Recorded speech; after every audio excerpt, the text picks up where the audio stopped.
Kadiri town NGO కాలనీకి చెందిన P Sasikala అనే ఆమె తన కుమార్తె సాయి వర్షినితో పాటు గత రాత్రి కదిరి ప్రభుత్వ ఆసుపత్రి నందు అడ్మిట్ కావడం జరిగింది. అక్కడ అవుట్ పోస్ట్ నుండి వచ్చిన సమాచారం మేరకు మేము వెళ్లి విచారించగా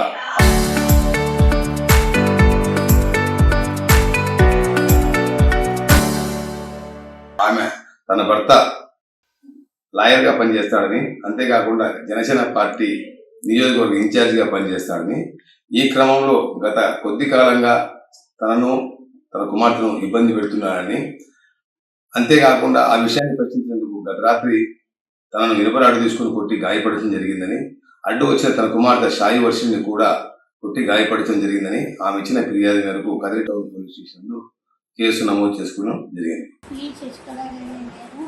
నా భర్త న్యాయవాది బైదర్ ప్రసాద్, ఇన్ఛార్జ్ జనసేన కదిరి.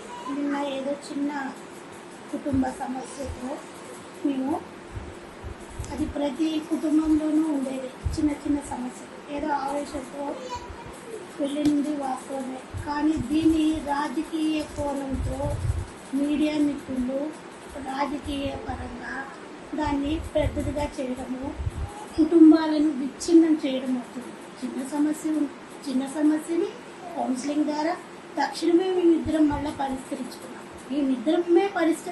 మళ్ళీ మూడో వ్యక్తి కూడా లేదు, కలిసిపోయినాం. ఇప్పుడు దీనికి ఈ డ్యామేజ్కి మీడియా కానీ రాజకీయ పరంగా కానీ ఎవరు బాధ్యులు?